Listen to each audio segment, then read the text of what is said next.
الحمد لله وكفى والصلاة والسلام على عباده الذين اصطفى خصوصا على أفضلهم وخاتم النبيين محمد الأمين وعلى آله وصحبه أجمعين وبعد.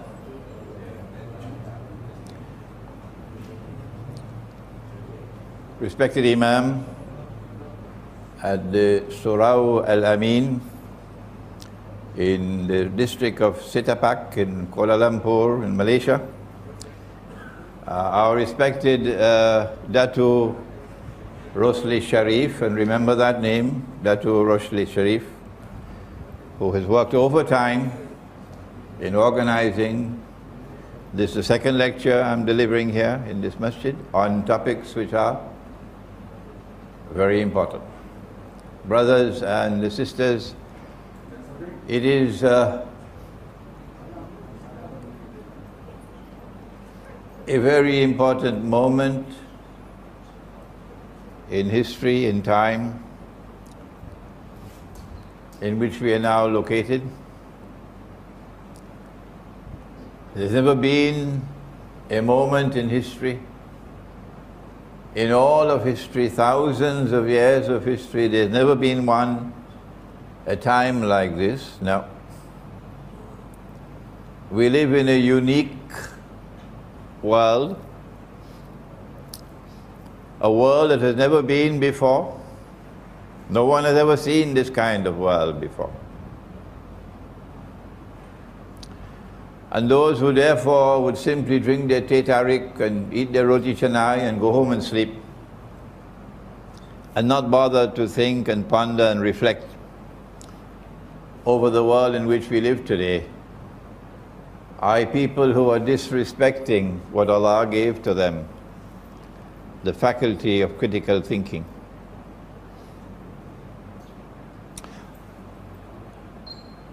It is our view that Islamic eschatology offers an explanation like no other subject can explain the reality of the world today and of events which are constantly unfolding and now with increasing speed. What then is eschatology? And how important is eschatology when viewed from the perspective of the Quran and the ahadith of Nabi Muhammad alayhi salatu wasalam? Let us begin with Allah's blessed name in attempting to answer these questions. What is eschatology? Or in Arabic, ilmu akhir zaman, and how important is this subject?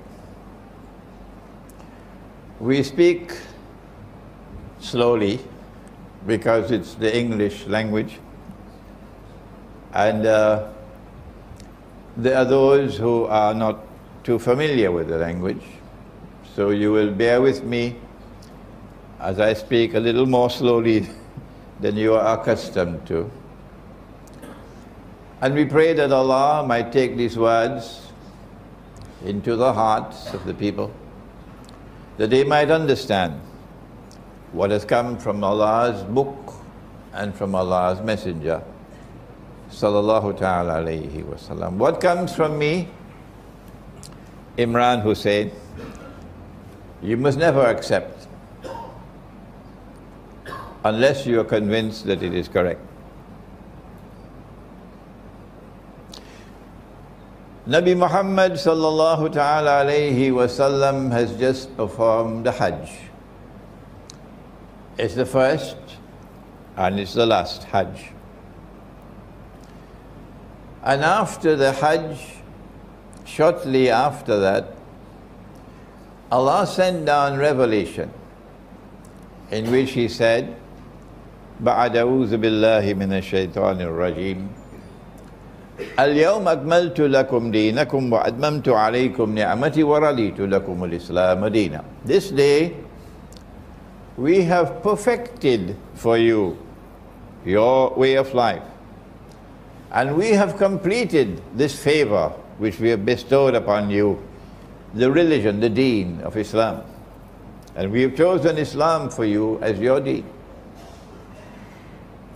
So we assumed, naturally so, that this is the end, because it's finished, it's completed, it's perfected. What can there be after this?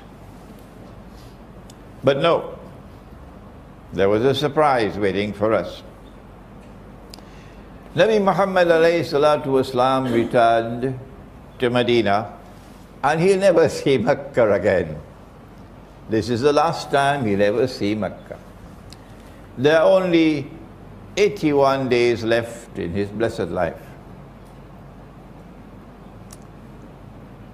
And after his return to Medina, two things happened. First of all, even though the religion is perfected, the task is completed, Allah sends down one more revelation. O you who have faith in Allah, Ya ayyuhalladhina amanu, ittaqullah, fear Allah. What comes after must be very, very, very important, because this is the last revelation. No more after this. It began with Adam alayhi salam. It continued for thousands of years. And now this is the last one. What is it about? وَذَرُوا مَا بَقِيَ مِنَ الرِّبَا إِن كُنتُم مُؤْمِنِينَ. The last revelation is on riba. It is the most dangerous of all subjects. It is a poison which, if it enters into your community, your system, would suck you dry, would so weaken you that you become powerless to resist, would enslave you. That's riba. And yet, we never hear a khutbah on riba.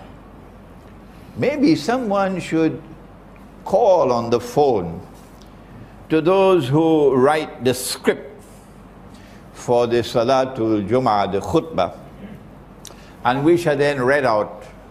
This never happened before. This is bid'ah. No, this never happened before in history, that the khatib had to read a script which was written by somebody. But whoever is writing it, perhaps someone could call him and tell him, oh, why don't you write a script on riba? Because you never hear a khutbah on riba. But this is the last revelation. And in this last revelation, Allah says, if you do not desist from riba, then take notice of a declaration of war from Allah and from His Messenger. If Allah is at war with the money lender, today he's called a bank. If Allah is at war with him, the money lender, and if the Prophet alayhi salatu wasalam is at war with him, the money lender, I have news for you. You are also at war with the money lender. Did you hear that? So if you are at war with the money lender, we should see some warrior-like responses from you. On riba, at least begin to study the subject. But the fact that this revelation came down when it did is the mother of all warnings. But then something else happened, which is the subject of our topic today. We were sitting in the masjid, and the Prophet alayhi salatu wasalam is sitting with us. And a man enters the masjid, he's dressed in all white, his hair is all black, but no one knew him. Well then, he had to be a traveler, musafir, coming out of the desert, because no one knew him. Medina is small. Well, if he's coming out of the desert, he'll have dust on his clothing, and dust on his eyebrows, and dust on his beard. In those days we used to have beards. But this man is spotlessly clean. So this is a puzzle. This is something strange. This is something mysterious. He's not a resident of Medina, and he's not a traveler coming from outside. Did he fall down from the sky? Who is he? It's mysterious. It's mystifying. It's a moment never to be forgotten. It turns out, eventually we learned that this was Jibreel alayhi salam. And Allah sent him in human form in front of everybody.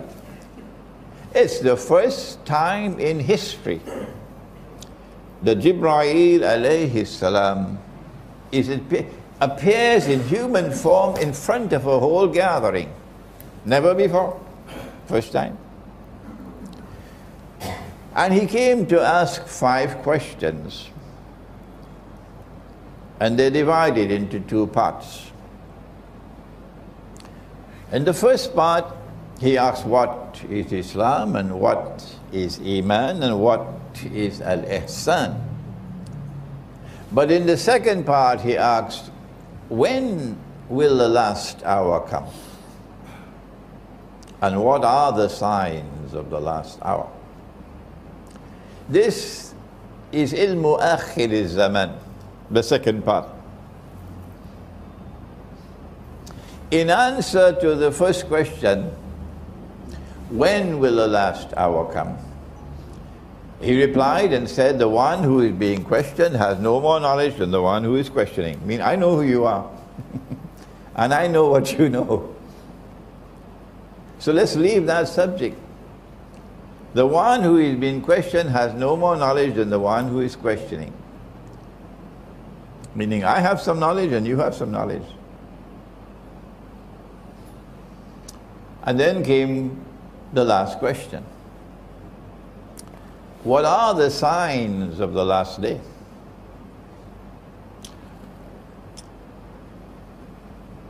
The last day is different from the last hour. The last hour will come like the twinkling of an eye, so suddenly, and that's it.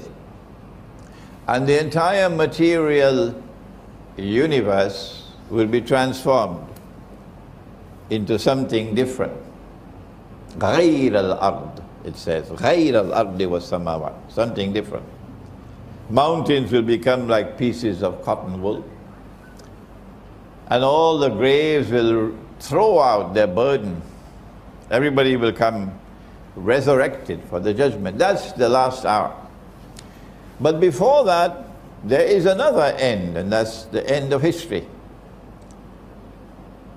And that's our subject. When will the world end? I don't know. Dato Rosli Sharif does not know. Your Imam does not know. The Prime Minister of Malaysia, I don't think he knows. When will the world end? Nobody knows. So that's not our subject. But the end of history is when truth will triumph over every rival in a glorious conclusion to the historical process. when justice will triumph over injustice and oppression, and the stars will smile on that day, and the oppressed will no longer weep. That is the end of history. That end of history is characterized by numerous signs. And these are the subject of study in ilmu akhirul zaman.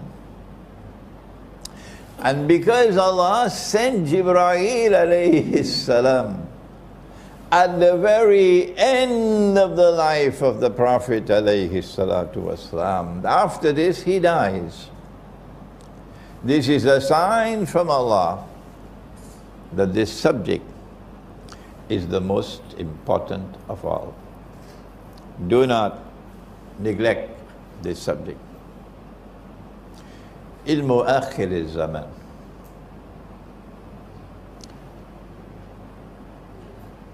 The first sign of the two was very easy to understand and to recognize.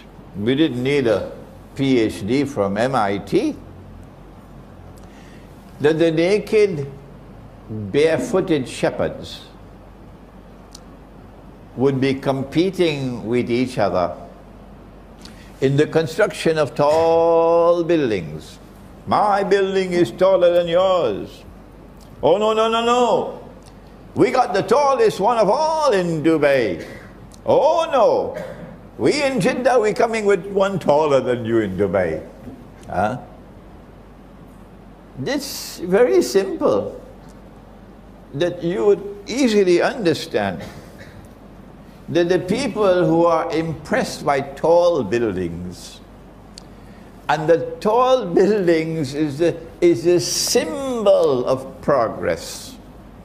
And if kampung, for our listeners in Britain and France, kampung means a village. For if kampung doesn't have any tall buildings, then kampung is backward. So leave kampung and head for where the tall buildings are. This is the sign of a person whose intellectual acumen is that of a naked, barefooted shepherd. What do you mean? I got my PhD from MIT and you telling me? Yes, that's what we're saying. That you now equate tall buildings with progress. You no longer consider what is in the heart to see, is he a man who speaks the truth? He never tells lies. That's important. Because our Prophet, Allah's blessings be upon him, said about Akhirul Zaman, there would be great liars. People will have PhD in telling lies in Akhirul Zaman. So if this is a man who is truthful, who is trustworthy, who when he gives his word, he keeps his word. If he is like, you know, Al-Amin, they gave him that name in Mecca. They called him Al-Amin because he was truthful. He never told lies. He was trustworthy. You could trust him. When he gave his word, he kept his word. This is no longer important, no. You no longer judge people by their character. No, you judge them by their bank account and by what car they drive and which suburb they live in, and how tall is the building. So this was a very easy sign of Akhirul Zaman. But then came the second one. And this one was not the same. He said that you'd find that a slave woman would give birth to her mistress,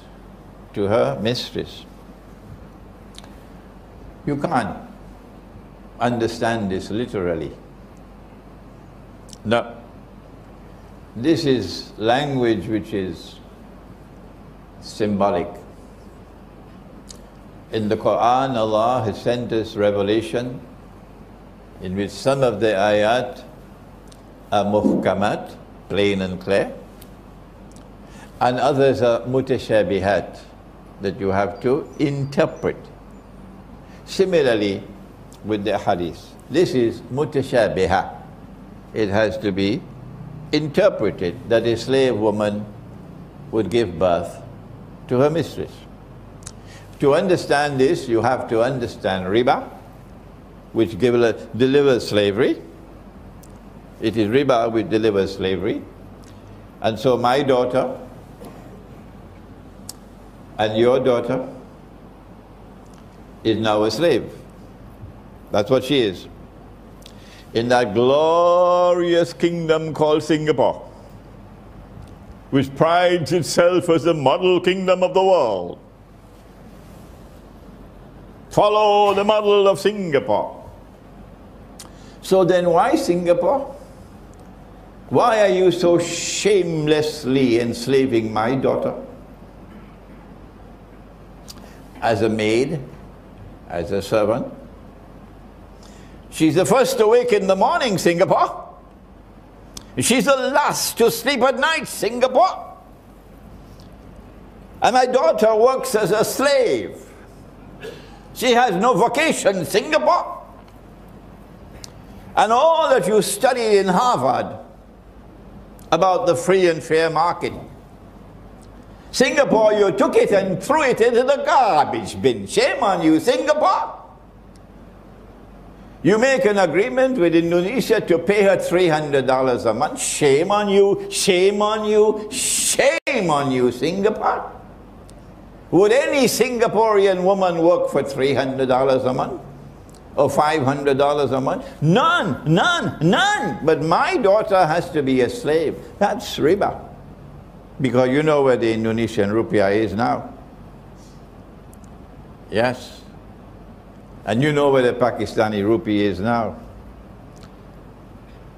Have you ever asked yourself, is this normal and natural? That the money which Allah gave to us, the dinar and the dirham, the gold coin and the silver coin, you know, it's good sometimes to put aside the teh tarik and the roti canai and think. Sometimes it's good to think, you know, before you accept uncritically the paper money, which was not there yesterday. No, it came now. This is the age of the paper money. Because of this paper money and the banking system, riba, she's a slave. So to understand a slave woman giving birth to the mistress, you have to understand the subject of riba. And then, because she is now a slave woman, she's going to be used, her womb is going to be used, and she'll be paid, of course, surrogate mother, to produce a baby. For that woman who cannot have a baby. Because Allah created the male and the female the way He created the night and the day. Did you know that? Yeah. Allah created the male and the female the way He created the night and the day. He says that in the Quran. And then having said that, He said, Inna sa'ayakum lashatta. You are functionally different. But in Akhiru Zaman, they say that's nonsense. The Quran is nonsense. Anything a man does, a woman can do. And so the night can try to become day. It's called the feminist revolution. But in the process of the night trying to become day, she's pursuing her own career now. Very good, mashallah, mashallah. She's pursuing her own career. Nobody ever said you don't have any brains. Of course you have brains. Our mothers have brains, sometimes more than our father. Nobody ever said that you don't have brains. But she's pursuing her career, and now she's going to work in the morning, facing the morning traffic like everybody, and coming home in the evening, facing the evening traffic like everybody. And then you have to buy, you know, the pre-cooked food, yeah. And the children, you put them in a daycare center, put them with the next door neighbor and so on. But because she is pursuing a career in which the night is trying to become day, something happens. She loses her femininity, and she even loses her fertility. She cannot have children. So she has to go to a fertility clinic and pay lots of dollars to try to become pregnant. And when she cannot become pregnant, then of course the slave woman. This is a slave woman giving birth to her mistress. But the sperm, which is used to fertilize the egg, has grown so weak because of all the radiation from your cell phones, you saw, and all the internet and so on, and the pollution and so on. The male sperm has become so weak, you cannot produce a male child anymore. So there's only baby girls all around. And the world is filled with women. And so women will rule tomorrow. And so she gives birth to her mistress. Now then, not only did Jibreel alayhi salam come to deliver to us eschatology as the most important of all subjects, but something else he did. He gave us the methodology how to study eschatology, how to study ilmu akhir zaman. This is the toughest of all, this one. You have to begin with Islam, and then you have to grow to Iman. And Iman is not sold in the stock market, no. Iman is something which enters into the heart. وَعَلَمُوا أَنَّ اللَّهَ يَحُولُ بَيْنَ الْمَرْءِ وَقَلْبِهِ. Be conscious of the fact that Allah hovers between a man and his heart. Allah knows what is in the heart, whether there is Iman or not. But then something beyond Iman. You cannot study eschatology with only Iman. The angel asked, what is al-ihsan? And the Prophet replied, Allah's blessings be upon him, that al-ihsan is an ta'bud Allah ka'annaka tarah. That you should worship Allah as though you are seeing Him. An ta'bud Allah ka'annaka tarah. That you should worship Allah as though you are seeing Him. But wait a minute. Hold it.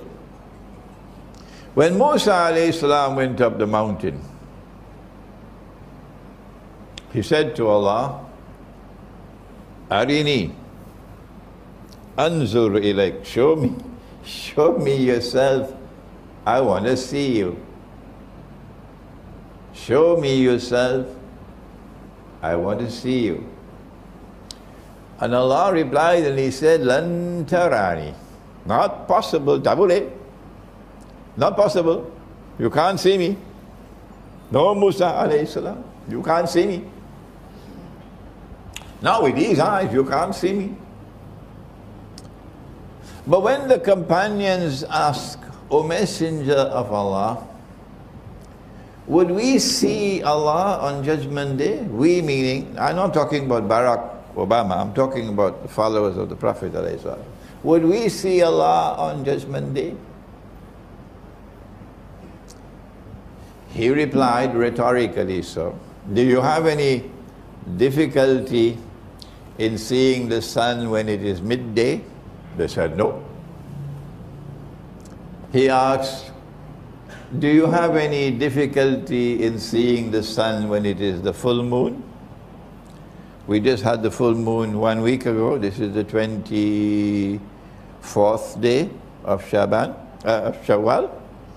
He said, did you have any difficulty in seeing the full moon? They said no. He said, that's how you see your Lord. Is there a conflict between Quran and Hadith? The Quran says you can't see him, the Hadith says you will see him. Is there a conflict? No, there's no conflict. No, there's no conflict. Because the Quran says that we have, in addition to these eyes, that the heart can also see.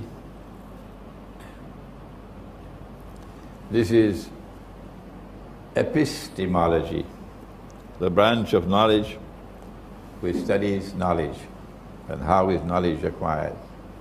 Epistemology. So when the Quran says you'll never see me, you cannot see Allah with these eyes. And when the Hadith says you can see Allah, it is with the internal eye. So, أن تعبد الله كأنك تراه بعين القلب. Al-Ihsan is that you should worship Allah as though you are seeing Him with your heart. So you cannot study eschatology the way you study other subjects at university. Not at all. To study eschatology, to study the world at this time, when events are constantly unfolding so strangely, you need not only the knowledge that is acquired externally, but in addition to that, you need knowledge which comes directly from Allah to the heart. So when Musa alayhi salam said, you remember? I am the most learned of all men. Do you remember? Shake your head. Huh? I am the most learned of all men. I don't have to narrate the story to you.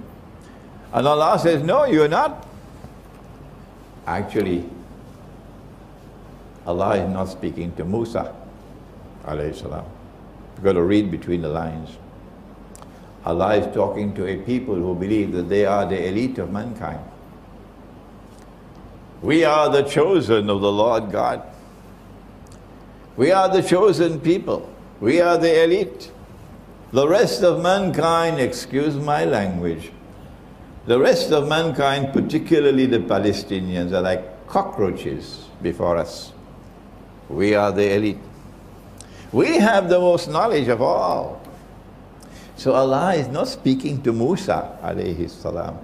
He's speaking to the followers of Musa alayhi salam, who believe that they are the elite of mankind. And Allah says, no, you are not the most learned. There's one more learned than you.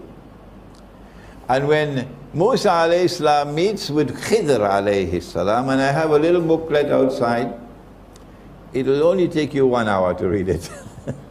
It's called In Search of Khidr's Footprints in Akhirul Zaman. In Search of Khidr's Footprints in Akhirul Zaman.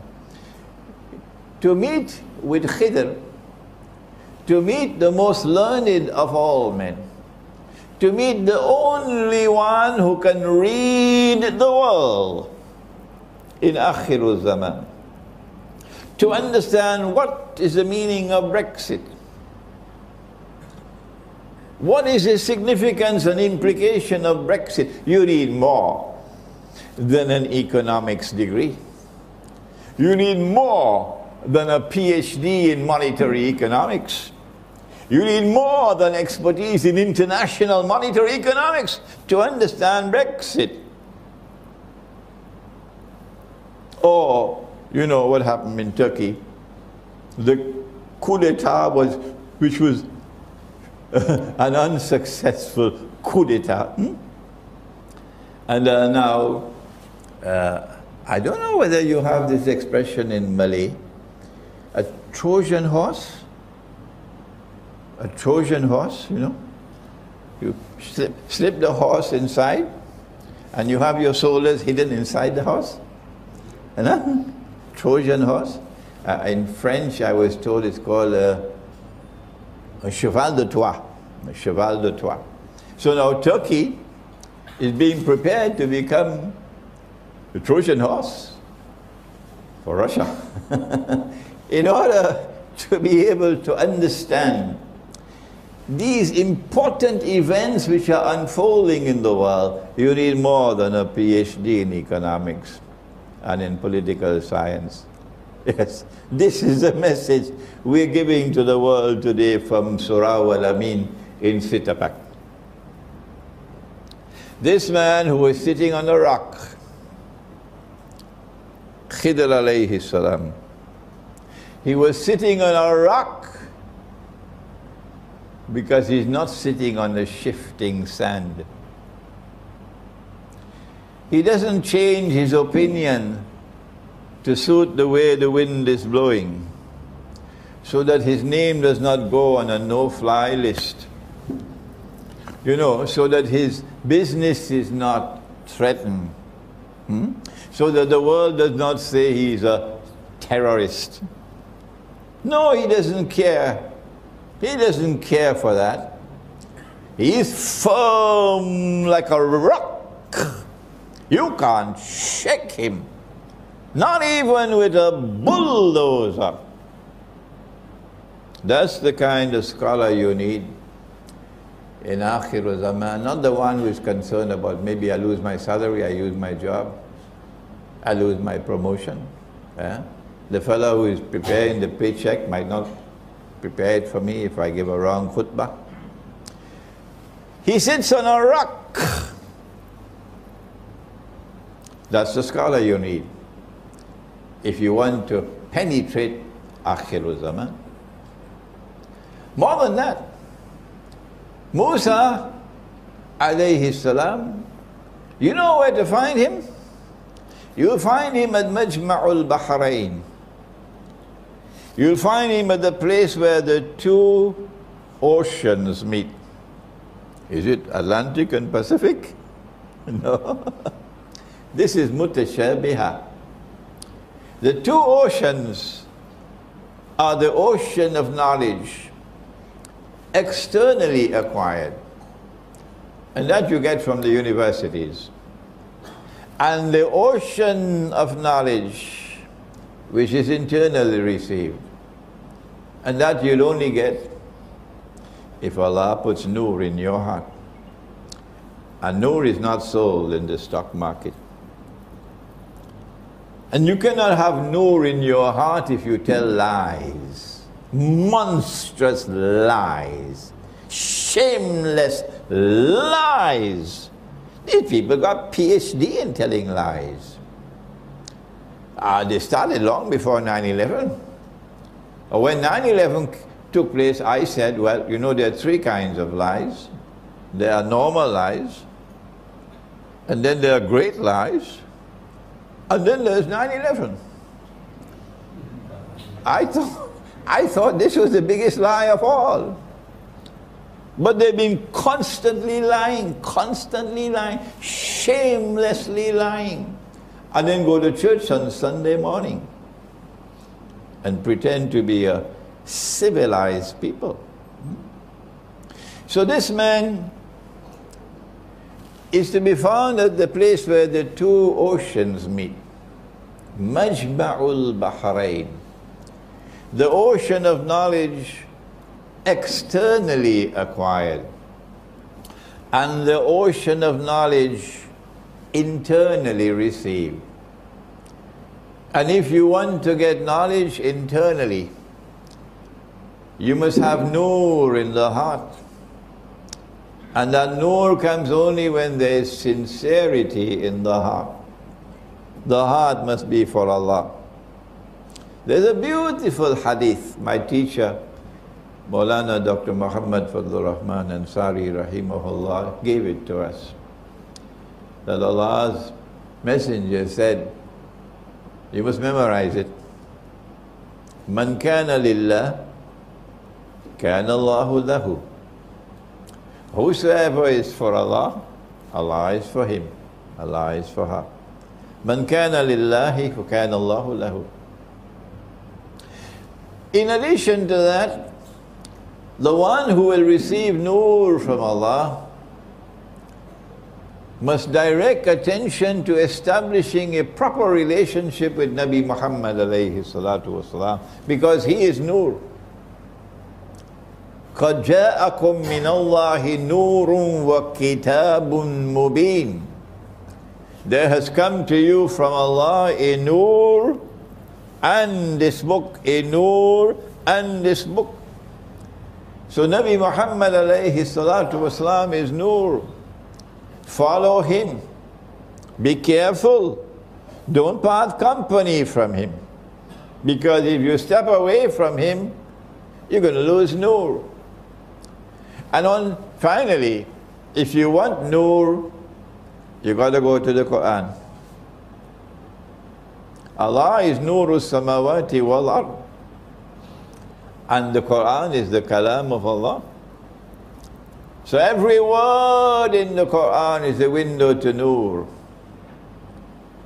If you're not reciting the Quran every day and completing the entire Quran from cover to cover at least once a month, how can you expect nur? Not only does this man have the two oceans of knowledge, but more than that, it is Majma'ul Bahrain. The two oceans come together to be harmoniously integrated. I don't think any university can do that. No. That you have two oceans of knowledge, and the two oceans come together to be harmoniously integrated as a whole. That is the most learned of all men. Khidr alayhi salam. So not only did the angel come to tell us how important is eschatology, or ilmu akhir zaman, the angel also came to tell us what is the way, what is the method for studying this subject. When we look at the world today, we find, as I said earlier, that it is a unique world. There's never been a dunya like this before. And the most puzzling thing about this dunya today, and I have to speed up a little bit now, is that there is an actor at work on the stage of the world. And he is an actor who seems to have come out of nowhere. We had great civilizations. Babylon was a great civilization. The Aztecs in Mexico, a great civilization. China, a great civilization. Where did this fellow come from? The Christian world, the Hindu world, the Buddhist world, the Muslim world, great civilizations came to the world. And then suddenly, out of nowhere, an actor appears. And he takes control of the world. Who is he? Is this happening by accident?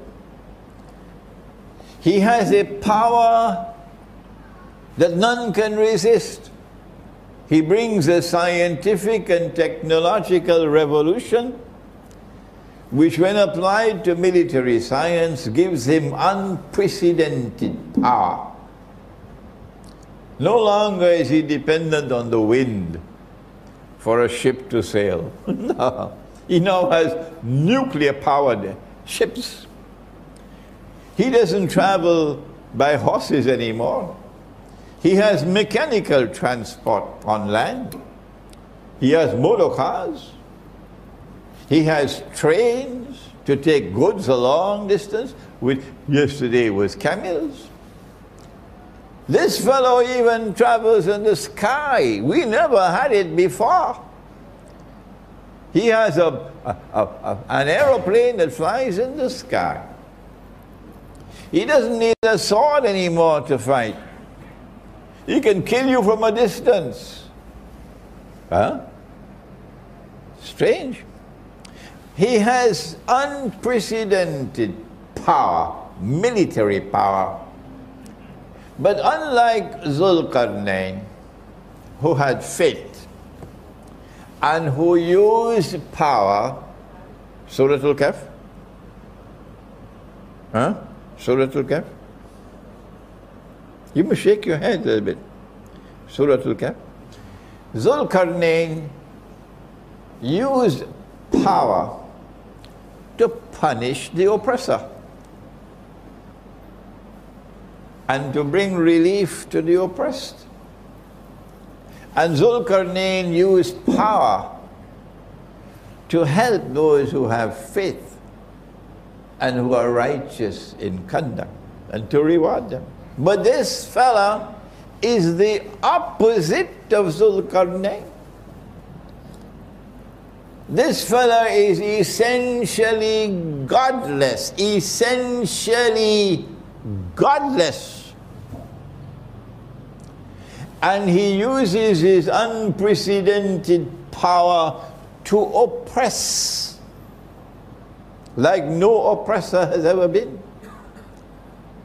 And he uses his unprecedented power to target those who have faith and who are righteous in conduct. It doesn't matter whether you're a Christian or a Muslim or a Jew or a Hindu or a Buddhist. It doesn't matter.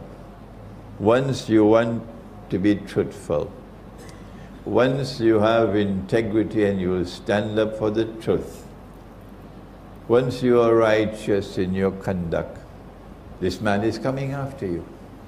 Who is he? He comes and uses his power to oppress, and he wants to take control of the whole world.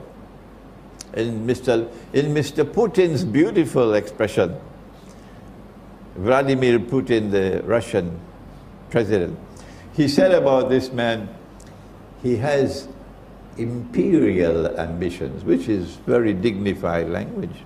He wants to rule the world.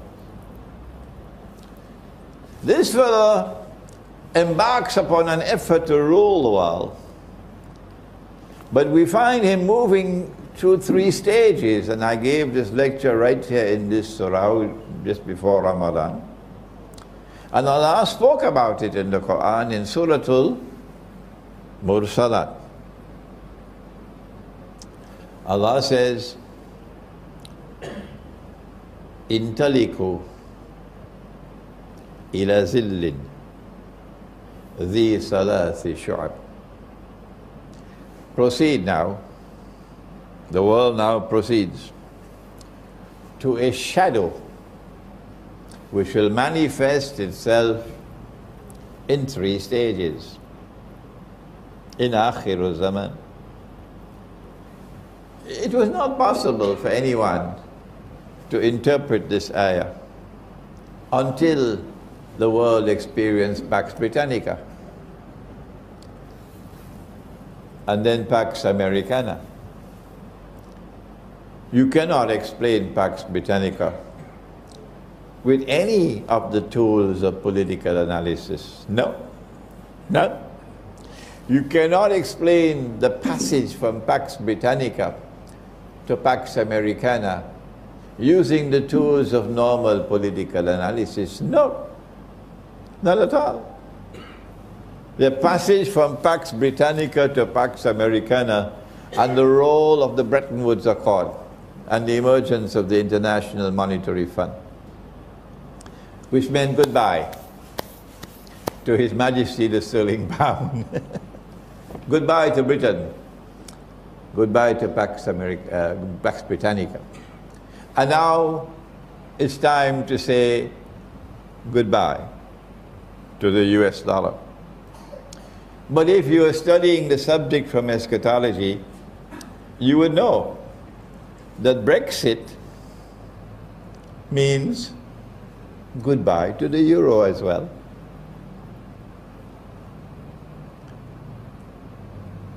That we are now located at a moment in time when the entire monetary system is collapsing.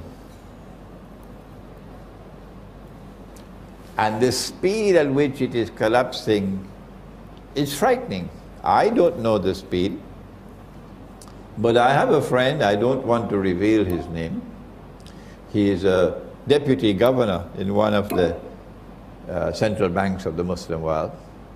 He might listen to this lecture, so let me be careful with my language. And my friend shared with me that the speed at which it is collapsing now is alarming. And tomorrow it's only gold and silver that will help you. Tomorrow it's only dinar and dirham that will help you. Because the whole thing is going to collapse. And Pax Americana will give way to Pax Judaica. How did we know this? How did we know this? This is in my book, Jerusalem in the Quran, which was written in the year 2000. 16 years ago I wrote that book in New York. Where did I get the knowledge from? That the US dollar is going to collapse, I've been saying this for 20 years or more now. This is eschatology. That you get the capacity to analyze events occurring in the world.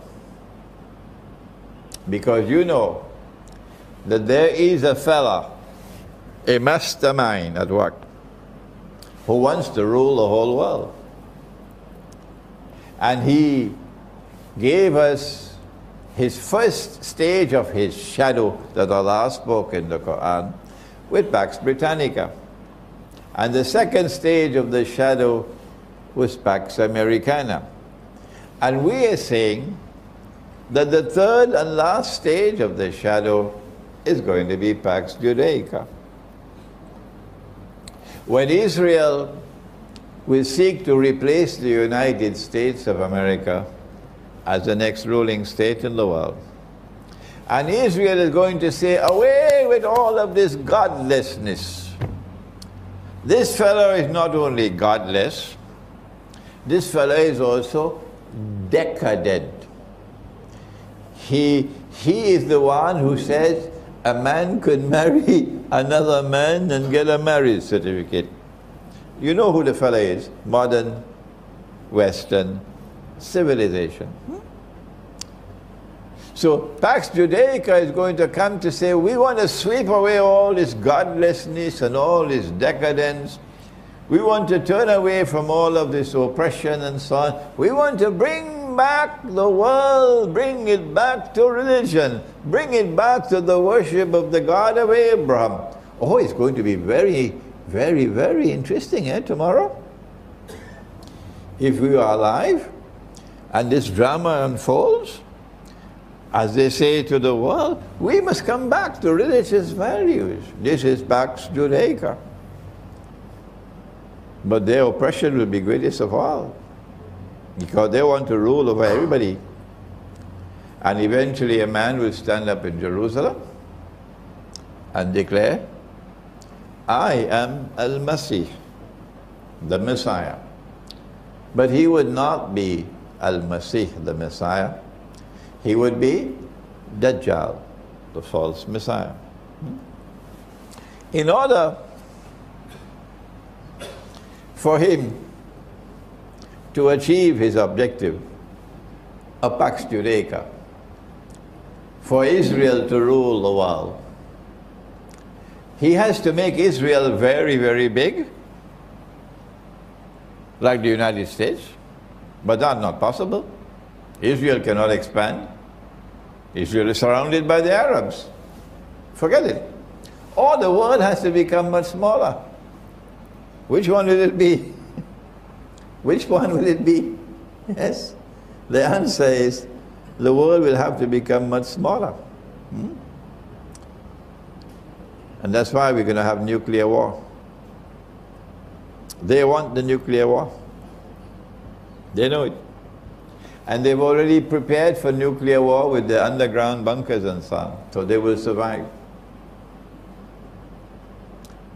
In order to have the nuclear war, they got to provoke Russia. So Russia had to become a nuclear power.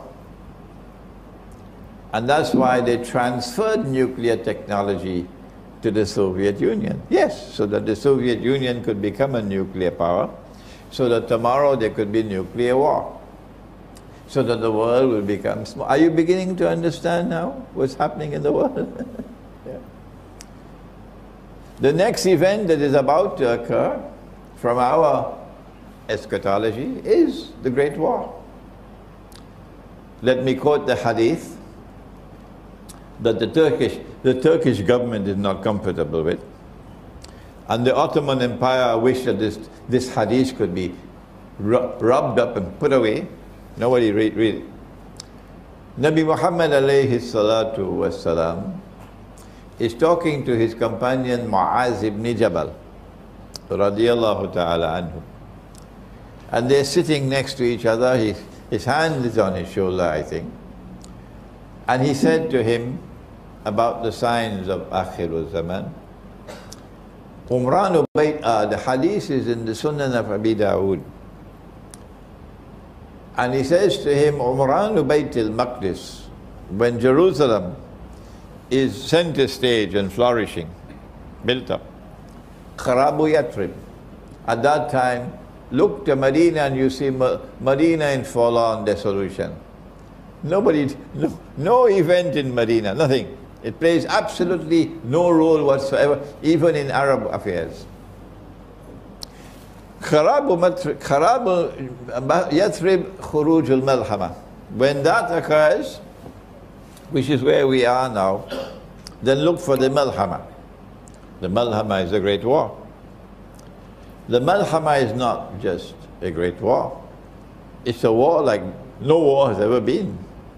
None. First time. What kind of war will it be? The Malhama.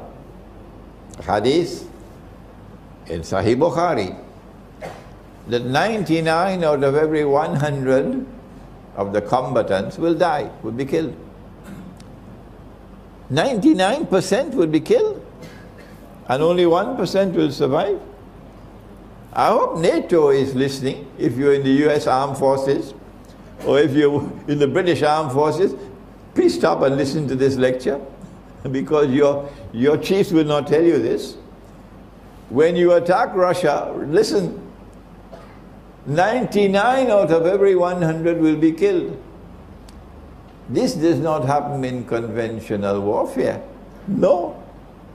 The only way that 99 out of every 1,000 can be killed is if it's a war with weapons of mass destruction. Among the weapons of mass destruction that we know of are nuclear weapons and thermonuclear weapons, but there could be others that we don't know about. So don't send me any emails on the subject, please. Thermonuclear weapons, weapons of mass destruction is enough. That's what is in the hadith. And each one will say, I will be the one who would survive, meaning they're going to enter into this war not knowing whether they're going to win or not. There'll be uncertainty when they enter into this war. My opinion, and when I give an opinion, of course, never accept it unless you're convinced that it is correct. My opinion is that the NATO is preparing for war with Russia. And I'm not the only one who holds that view. There are many others. And the war is around the corner.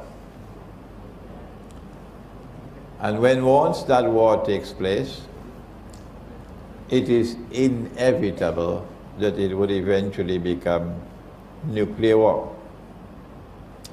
We don't know whether it will start as nuclear war or whether it will be a conventional war which will eventually become nuclear war. We don't know. I'm not a prophet. I don't have an angel speaking to me, no. We know that the war is going to come soon, because the longer they wait to attack Russia, the stronger Russia becomes. And the nice thing, the wonderful thing that makes our hearts so warm is that Russia is not afraid of them. If Russia is standing up against the oppressor, then why can't you see that you should support the one who is standing up against the oppressor? Why are you continuously blind? What can I do to wake you up? Russia knows that nuclear war will destroy Russia. They know that. But the Orthodox Christian Russian people are not afraid of death. No. No one is saying to Putin, be careful, we don't want nuclear war. No, the Russians are not doing that. If an Orthodox Christian is not afraid of death, why should a Muslim be afraid of death? If an Orthodox Christian is setting the example of courage in standing up to the greatest oppressor that the world has ever known, why can't a Muslim be the same? What's wrong with the world of Islam? Why have we lost our courage? We should not be afraid to die. A Muslim is not afraid to die. And tonight, from Surah Al-Amin, we say to NATO, even if millions of us have to die, we don't mind. We want the oppressor to bite the dust. Before we end, Islamic eschatology not only explains these events unfolding, like the collapse of the monetary system that's coming around the corner. When your paper money can be used, as wallpaper. And the only money that there'll be in the world will be electronic money, digital money. So you don't need any money changes anymore. There's only one money for the whole world.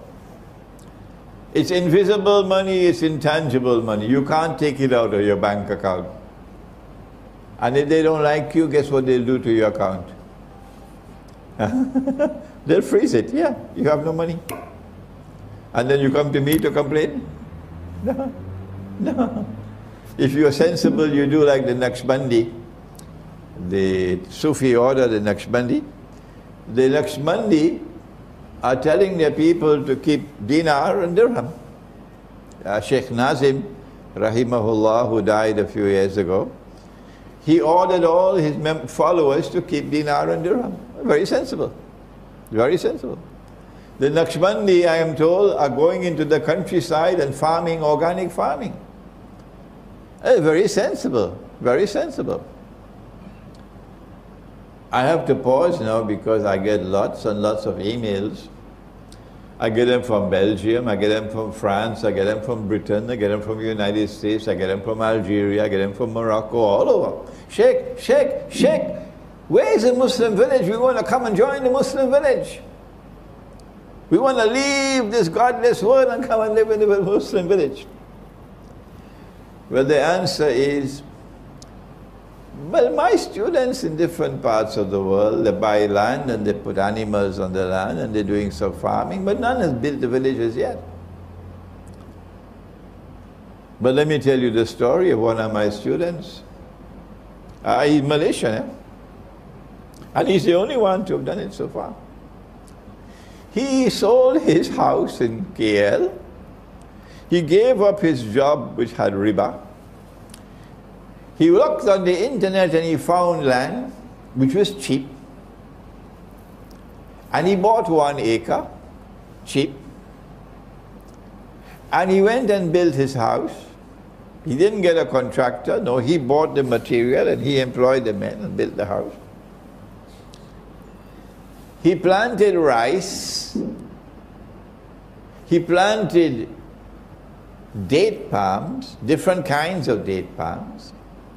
He planted fruit trees. His 1 acre has now become 6 acres. He has goats. He has chicken. He has ducks. He has horses on his land. It's only about an hour and a half out of KL. But to get to this land, there was a road where only a motorcycle could go. That's why it was so cheap. And he built it up. So now a motor car can go. And I went 2 weekends ago to this brother, his wife, and me, mashallah, mashallah, mashallah. He could not have done it if he didn't have the support of his wife. His wife has been at his side supporting him, yes, mashallah. And they're a young couple with a son about 5 or 6 and a daughter about 2 or 3, that's it. And only a few villagers living around there, some distance away, small kampung. But a beautiful spot where he is. And when you go there, you don't want to go back to KL. So why don't you do that? Instead of sending emails to me from France and Britain, Sheikh, the Muslim village, why don't you do what this brother has done? Sell your house in London. Yes, sell your house in London. Give up your job, make hijrah. Go look for the countryside where land is cheap. The land on which he is planting his rice, he bought for 10,000 rupees, 10,000 ringgits an acre. It was swamp land, he had to fill it up for 10,000. So that's what you can do in preparation for nuclear war. You have to stock up on food, you have to stock up on water, you have to stock up on energy. He has a well, a tube well. He's going to use solar energy to bring the water up. But in addition, he's sensible, he has a hand pump. So if the solar energy doesn't work and there's no electricity, he can still get water using a hand pump. This is how you prepare for nuclear war, by getting out of the city. Getting out of the city, because the cities are going to be anarchy when nuclear war takes place, because there will be no food and no water and no gasoline for your motor car, no transport. Instead of seeking to run away from death, you must have it in your heart. No, I continue the mission of Islam. I'm not running away from death. Allah gives life and Allah takes life. But I have a duty to try to protect my family as best as I can, and that's why I'm moving to the remote countryside. Before I end, not only does Islamic eschatology explain the events which are unfolding in the world, like nuclear war, like the collapse of money and so on. One world government ruling you from all over, only one world government. Islamic eschatology also tells you what's coming tomorrow. And the most important event to come after the Great War, he said, sallallahu ta'ala alayhi wa sallam. He said, Khurujul Malhama. Who is he speaking to? Mu'az ibn Jabal. Hadith in Sunan of Abi Dawood. He said, Khurujul Malhama, Fathul Constantinia. That the next event to occur after the Great War or the Malhama would be the conquest of Constantinople. That is why they changed the name to Istanbul. Not only did these wicked people wicked people with a capital W, not only did these wicked people change the name from Constantinople to Istanbul to hide the subject, they did more than that. They prohibited the use of the name Constantinople. It's against the law. So tell Mustafa Kamal to get lost. And all those who honor him and respect him to tell him, get lost. Because if Nabi Muhammad alayhi salam used the name Constantinople, then it is Sunnah. And you cannot prohibit a Sunnah. You must be crazy. The conquest of Constantinople takes place after the Malhama. So it's a lie that they told 600 years ago, the Ottomans. That the Ottoman conquest of Constantinople in 1453 fulfilled the prophecy of Nabi Muhammad alayhi salam. That's a lie. The Malhama has not taken place as yet, Sultan Muhammad Fateh. Why are you lying like this? Yeah, you're a liar. They honor you, they honor you in Turkey, and we say you're a liar. Because the conquest of Constantinople, prophesied by Nabi Muhammad alayhi salatu wasalam, is still to come. I know it's going to give headaches to NATO. I know NATO is scared now when they listen to lectures like these. Because this is Muhammad alayhi salatu wasalam speaking. This is not Nawaz Sharif speaking. It's Muhammad alayhi salatu wasalam speaking. What happens after the Malhama? What do we do? Those of us who die are the lucky ones. I hope and I pray that I am one of the lucky ones. We die. Even if you die before the Malhama, you are lucky. This is a nice time to die. This is a good time to leave the world. After the Malhama, it's going to be a terrible world. Those who survive the Malhama, I don't know how you're going to live. No sunlight. For I don't know how many days, no sunlight.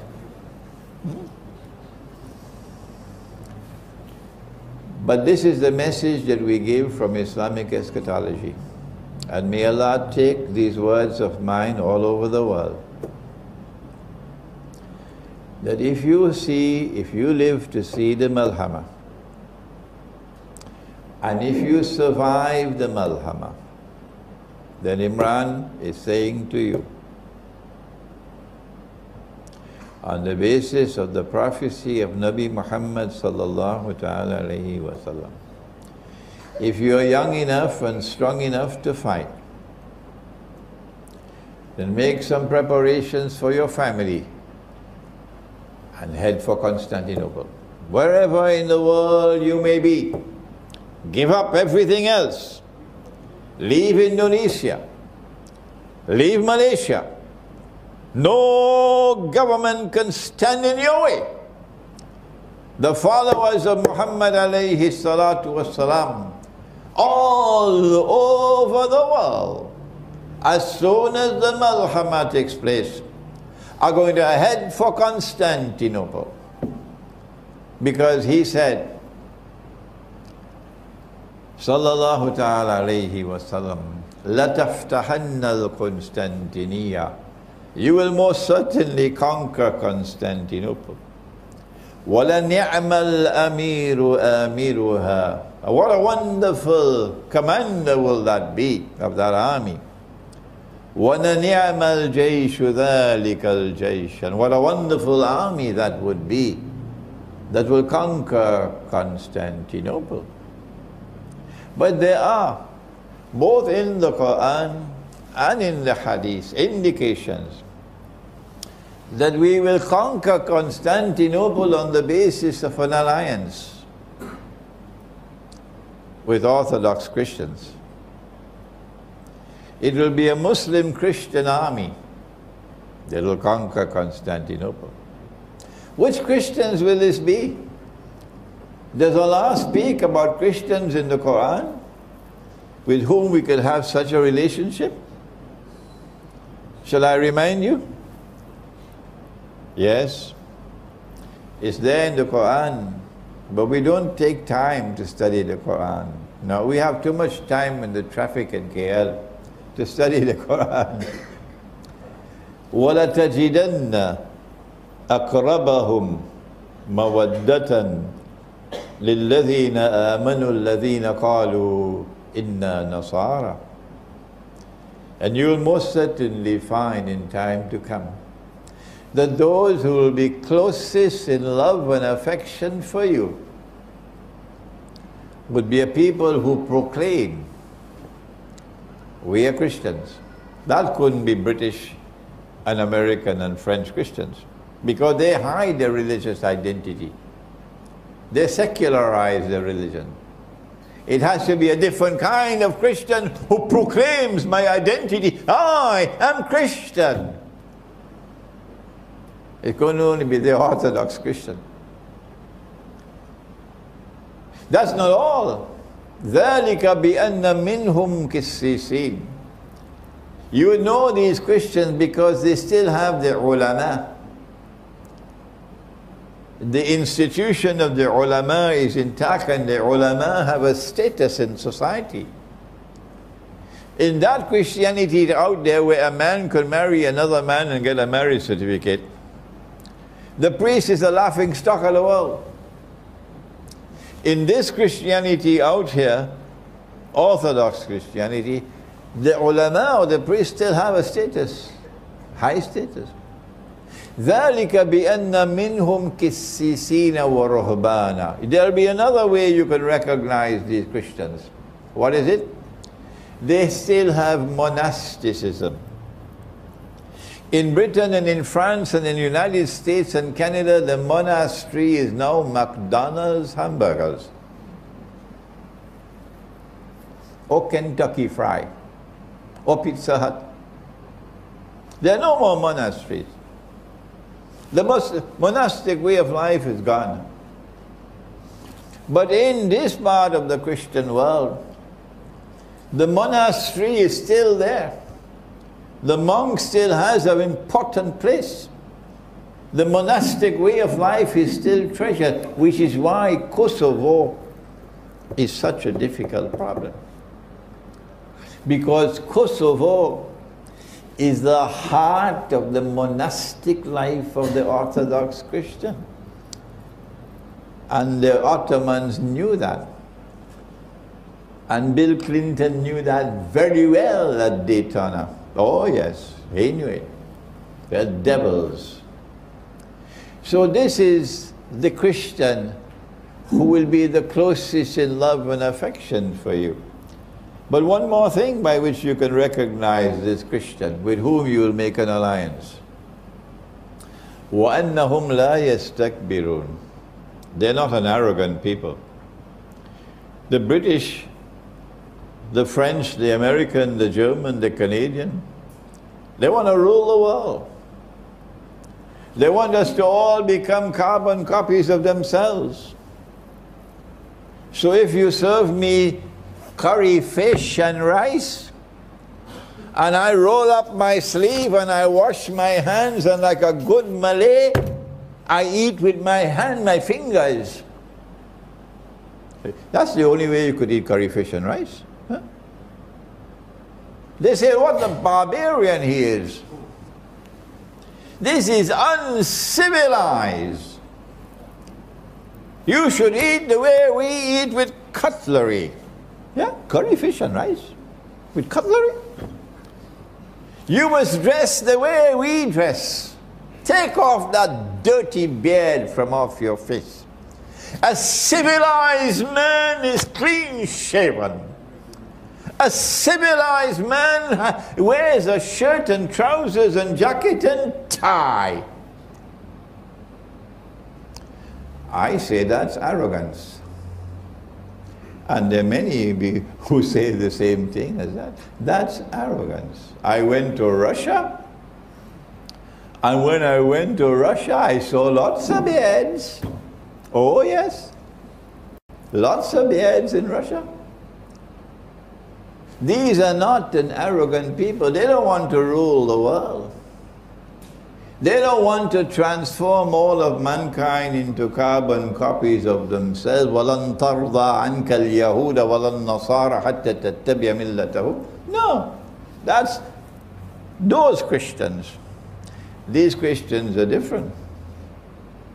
So Allah is telling you as plain as a billboard on the road to the airport. These are the Christians who in Akhirul Zaman will be closest in love and affection for you. And you have to build alliances. He says that. He says, Al-kafiruna ba'aduhum awliya'u ba'd. The kuffar are constantly building alliances amongst themselves. Shall I repeat it? Al-kafiruna awliya ba'aduhum awliya'u ba'd. The kuffar are constantly building alliances amongst themselves. Illam tafa'alu, if you do not do the same, if you do not reach out to build alliances with the non-Muslim people who are closest in love and affection for you, illam tafa'aluhu takun fitnatun fil ardi wa fasadun kabir.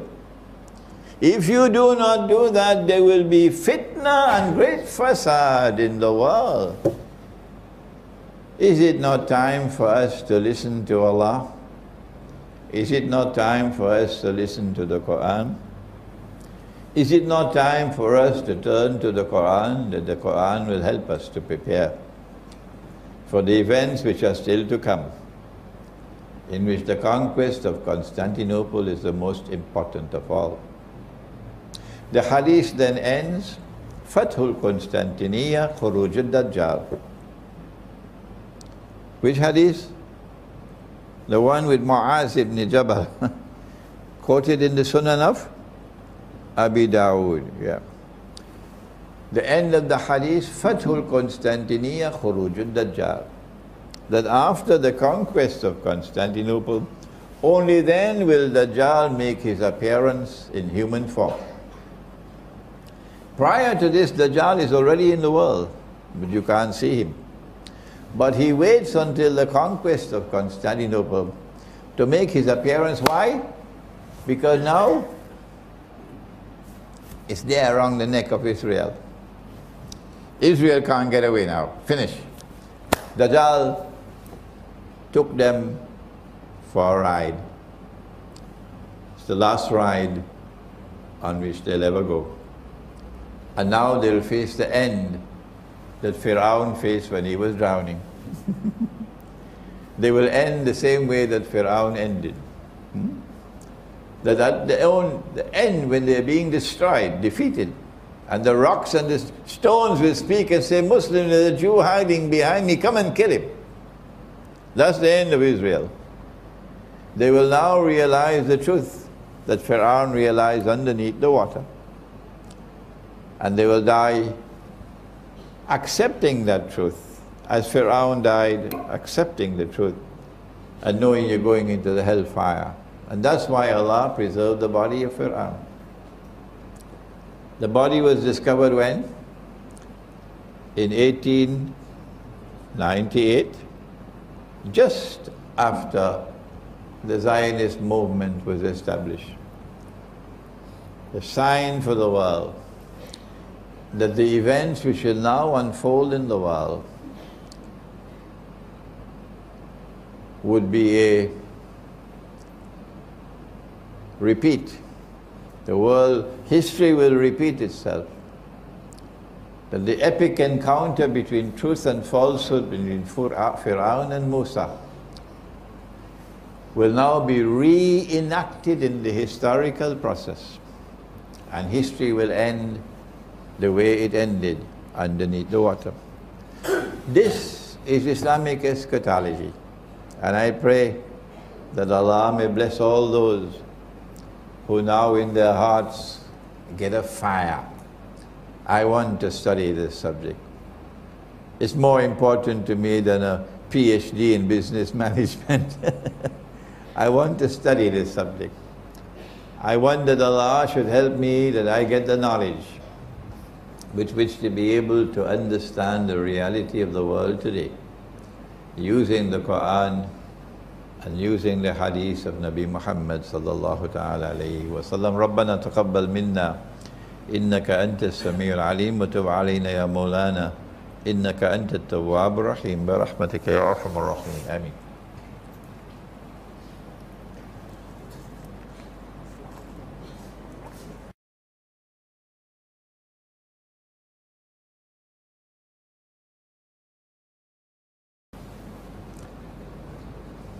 We have some time before Maghrib. Should we have questions? Okay. Dr. Rosli is in charge. And Dr. Rosli says you have a chance to ask any questions you want. Yeah. Number one. Only one question. One.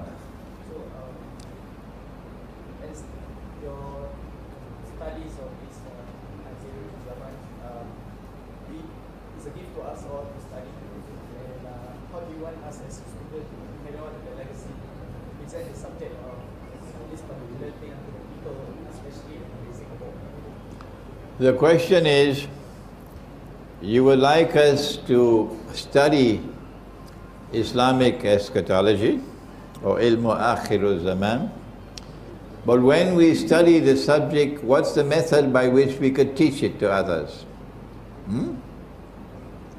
Okay. My latest book, just published 1 month ago or 2 months ago, is called Methodology for the Study of the Quran. I don't have a volunteer as yet to translate it to Bahasa, Malaysia. We have someone translating it to Bahasa Indonesia. So would Bahasa Indonesia work here? Huh? If we publish it? Indonesia? Because I'm not getting any volunteer to translate it to Bahasa Malaysia. But suddenly strangely I found many Malay people who know the English language prefer to read the English than the Malay. Yes. So I would suggest to you, study that book, Methodology for Study of the Quran.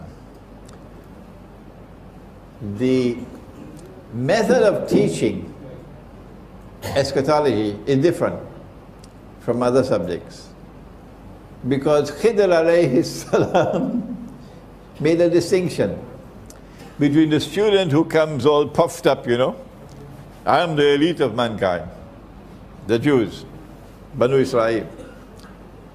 And Khidr alayhi salam said, you can't be my student. No. إِنَّكَ لَن تَسْتَطِيعَ مَعَيَّ الصَّبْرَ. You can't show patience with me. وَكَيْفَ تَصْبِرُ عَلَى مَا لَمْ تُحِطْ بِهِ خُبْرًا. And how can you be patient in respect of that knowledge which lies beyond your capacity to comprehend?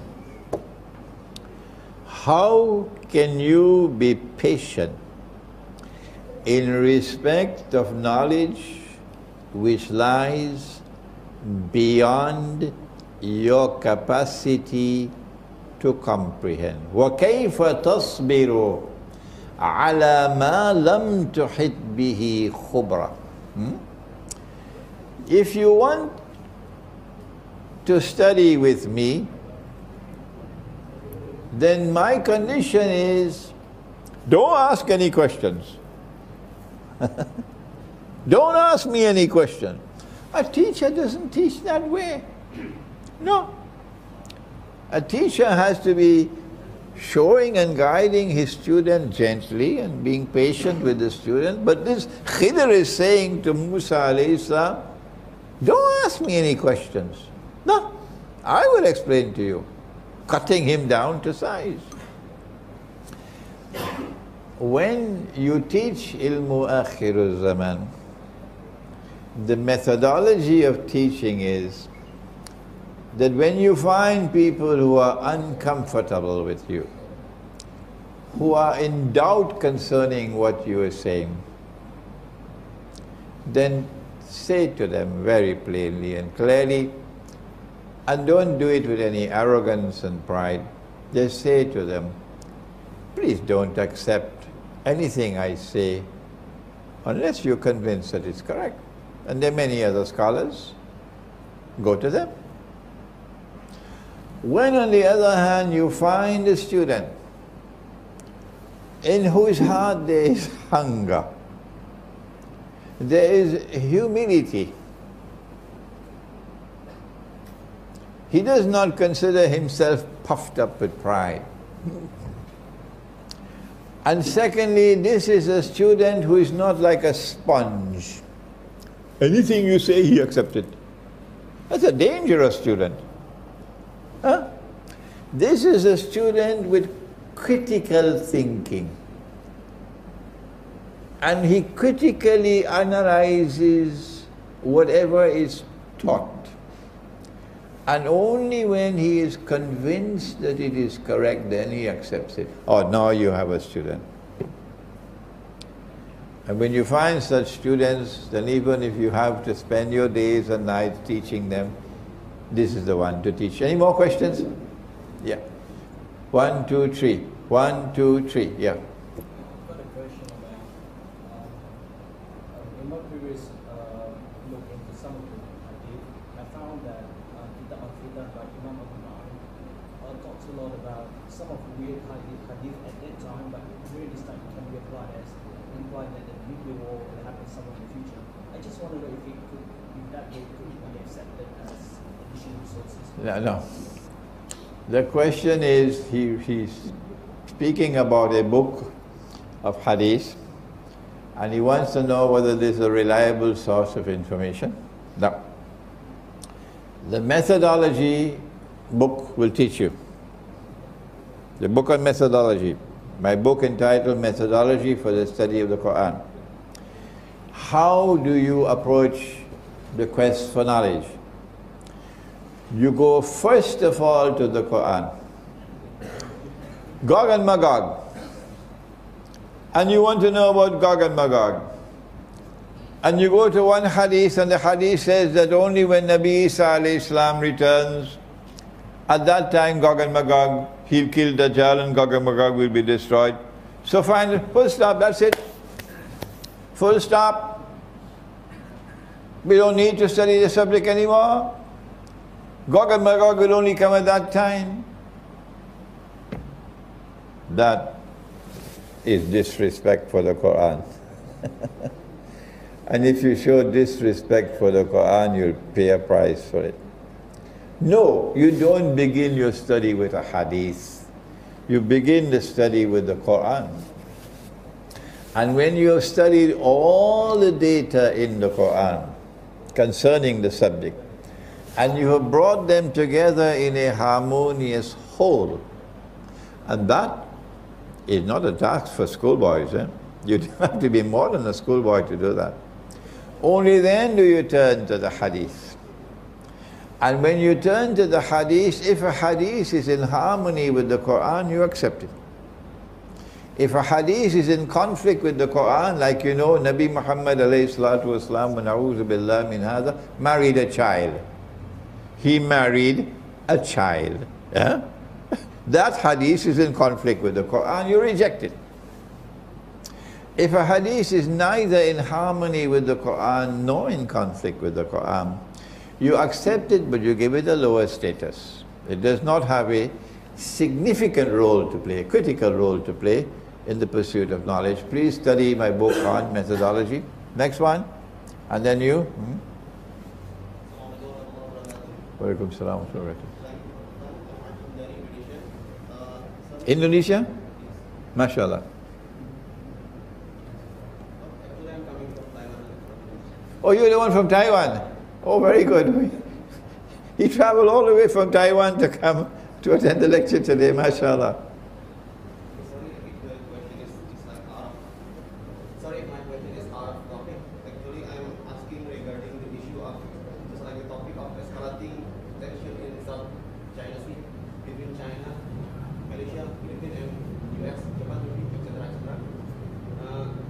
My question is, what is shared opinion regarding the Chinese role in the upcoming war? I mean, in the end.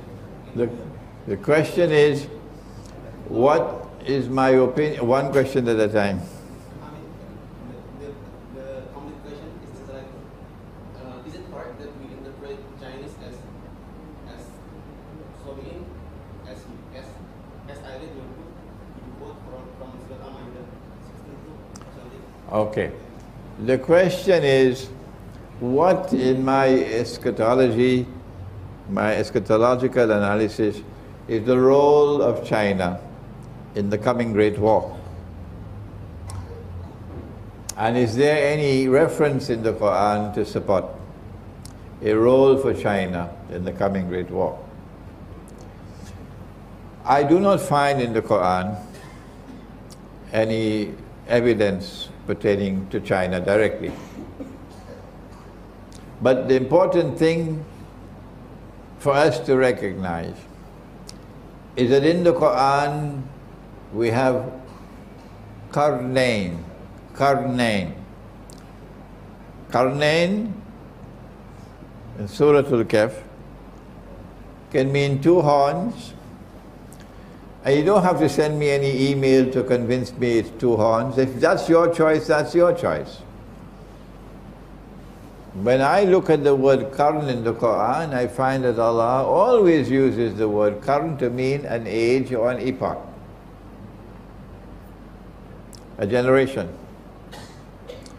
And so Qarnayn will be two ages or two epochs or two times. One in the past, when Gog and Magog were confined behind the barrier, and the other in the future, when of course Gog and Magog will be released. Zulqarnain used power to punish the oppressor, to confine him, to use the language of chess, to checkmate the oppressor. Cannot be destroyed, but he can be checkmated. And in the second age, in the Qarnayn, which is to come, Qarnayn, the second age, will witness the same thing again.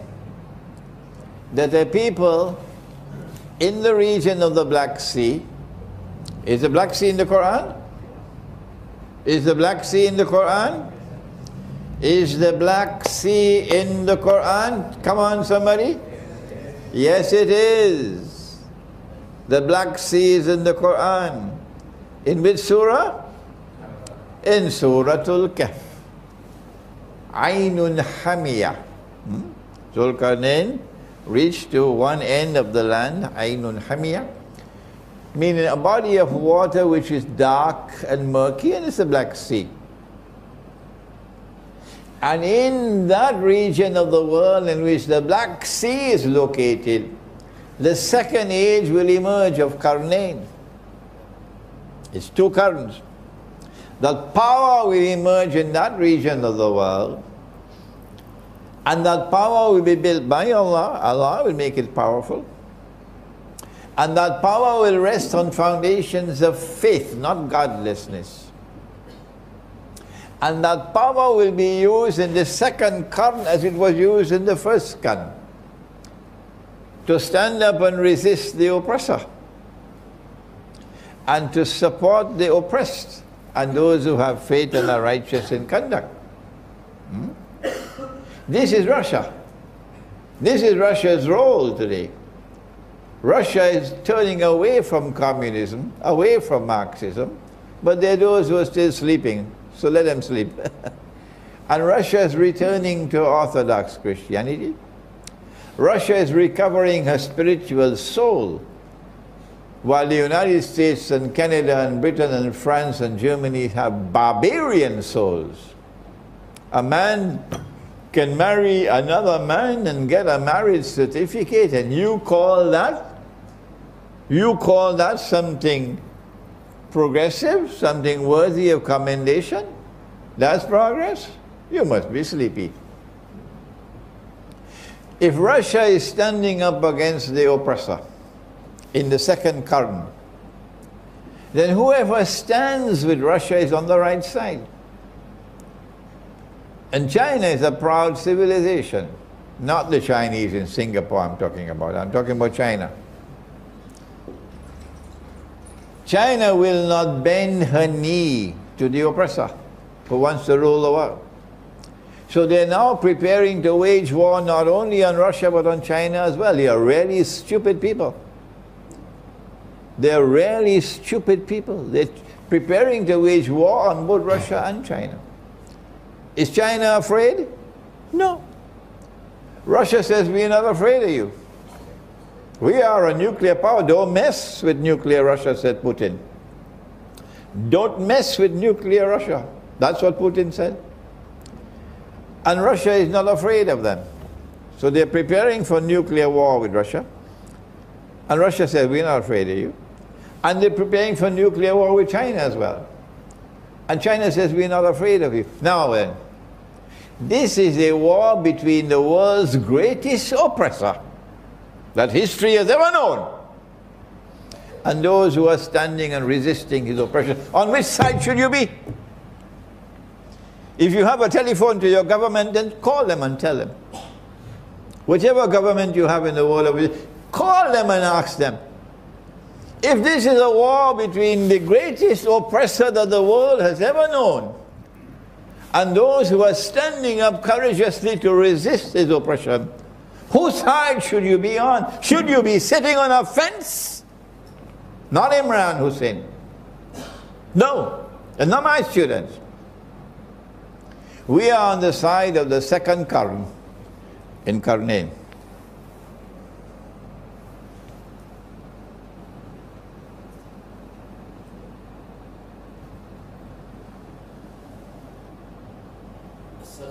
Walaikum salam. You have always mentioned in many of your lectures about the coalition of Russia, China, but it also includes India, who are also actually very closely tied to Israel and also the US, especially on the IT side. So perhaps you can elaborate further. Okay. Among the countries that I no longer travel to is India. Because while India is a member of BRICS, and India is proud of her friendship and alliance with Russia, India has now become Israel's most strategic ally in the world. I think India is more important than the United States now to Israel. I quoted to you from Surah Al-Ma'idah, but I did not quote the whole ayah. I only quoted the second part, that you have to look for those who are going to be your allies. And I said the natural ally is the one who is going to be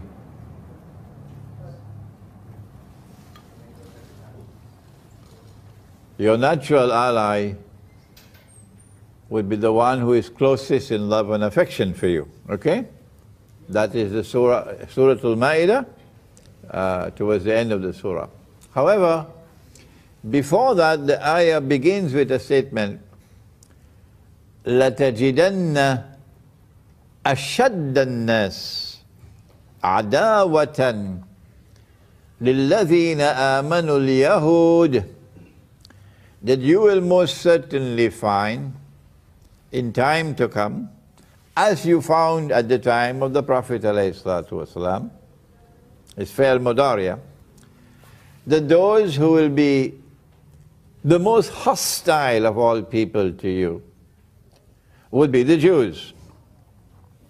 This happened in the time of the Prophet ﷺ, and then for 1,000 years after that we had no problems with the Jews. No, we protected the Jews in our civilization. And then came the emergence of the Zionist movement at the same time when the body of Fir'aun was discovered. And now the Jews have become the people with the greatest hatred for us, exactly as Allah said in the Quran. But He goes on to say, وَالَّذِينَ أَشْرَكُوا, that in addition to the Jews, there will be another people who will have the greatest hatred in their hearts for you. Now, while there are Hindus whose hearts are not corrupted with hatred for Muslims, while there are Hindus who are sincerely, I don't blame them at all, sincerely puzzled and troubled with 800 years of Muslim rule over Hindu India. And they cannot stomach it. If I was a Hindu, I would also be tremendously troubled over 800 years of Muslim rule over India, because it was not Islam. It was Islamic imperialism ruling over India. And I would oppose it. If I were a Hindu, I would oppose that Muslim rule over India. And if I were an Orthodox Christian, I would hate the Ottoman Empire. Oh yes. And hate Islam, because this is Islam, Ottoman Empire. If I were an Orthodox Christian, I can't blame the Orthodox Christian for his hatred for Islam because of what the Ottoman Empire did. And I can't blame the Hindu as well, because what these Muslims did, the Mongols, was to impose Islamic imperialism upon India. So yes, you have to make a distinction between those Hindus whose hearts are troubled by this Muslim imperialism, but who are a people who do not have that genital hatred for Islam inside of them. There are another Hindu people who are like that. And Allah is referring to these Hindus. The same way as in Britain, in France, in Germany, you find Christians who are decent people. Yes. You'll find Christians who don't like what the government is doing at all. And then you'll find other Christians who are very, very much steeped in hatred for Islam. So Allah is saying in the Quran that in addition to Al-Yahud, there will be another people who will show the greatest hatred for you in Akhir Zaman, and these are people of Shirk. Hindu India, that part of Hindu India which is hostile to Islam, falls in that category. Any more questions? Yes? Last question. Last question. Okay, last question. My name is Mafia. I'm from Uzbekistan. Uzbekistan. MashaAllah. We have someone else from Uzbekistan here today. Yeah. I would like to say that I witnessed the time that I was born during the Soviet time here, and I witnessed the time that the post-Soviet era also. My question is regarding the fight of Constantinople. Is it going to be that the Muslims will fight each other? Because currently Constantinople Istanbul is the Turkish people, and the majority of the Muslims that ally to Russia is also Turk Muslims. As well as we Muslims, we are used to be Turkish tribes. There's the Kazakh people, they are also Turks. Majority of half of Russia is actually Turk Muslims. Is it going to be that the Turks will be fighting each other, or Okay. is it going to be that some NATO going to take over Istanbul? Okay, I'll explain to you. To answer your question again, you have to go to the Quran.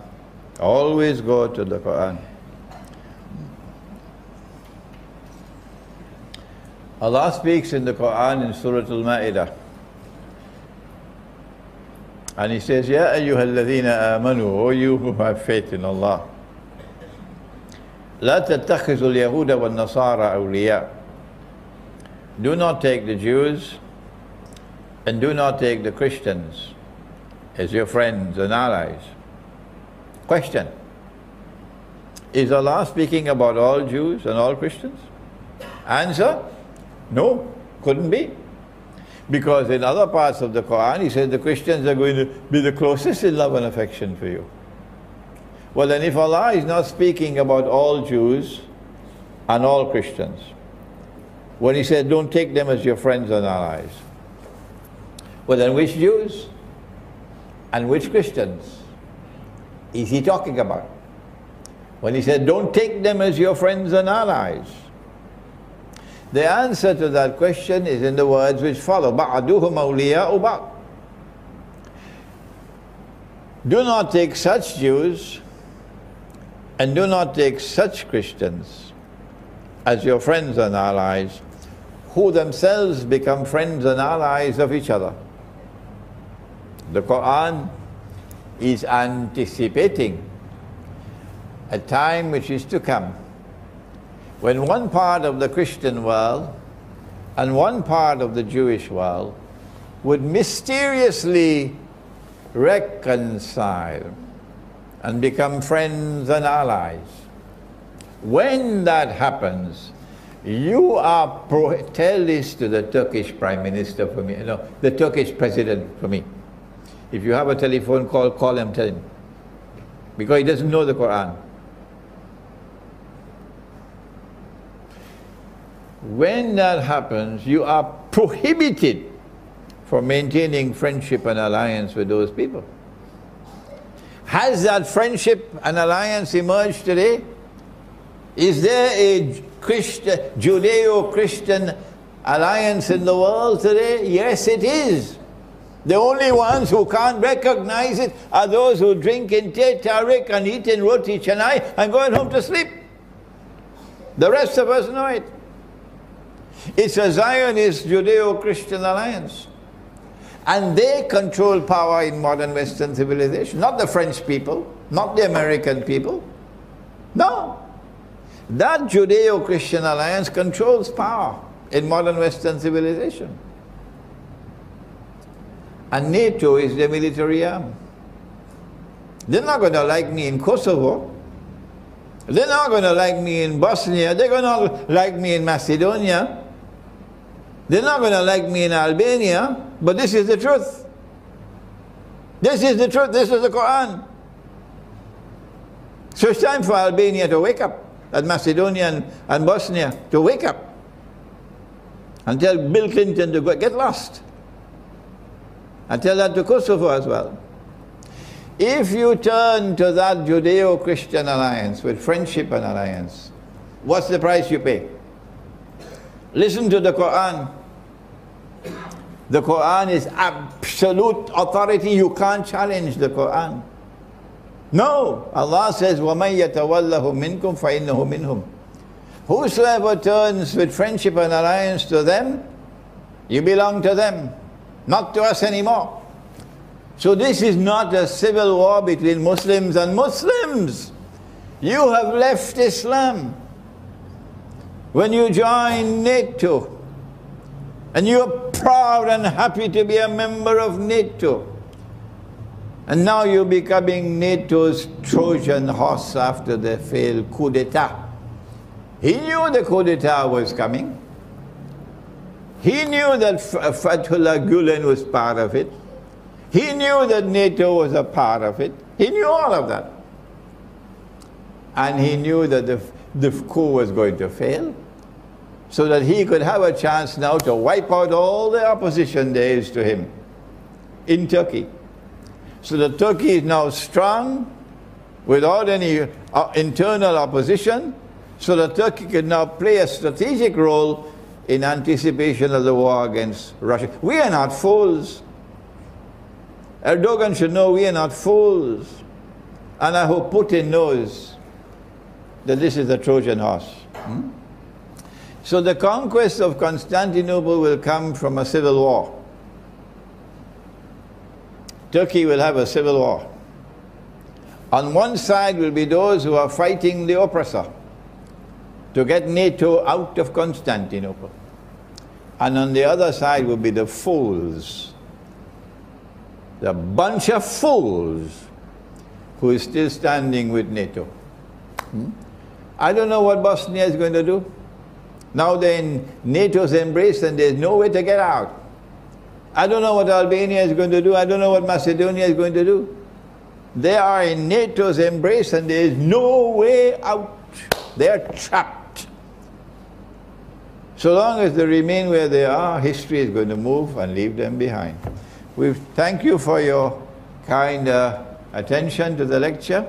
I have my books outside, and after Maghrib, inshallah, you can get them. We can also autograph them for you. Terima kasih. Thank you, Tuk Guru. Okay. Saudara Imran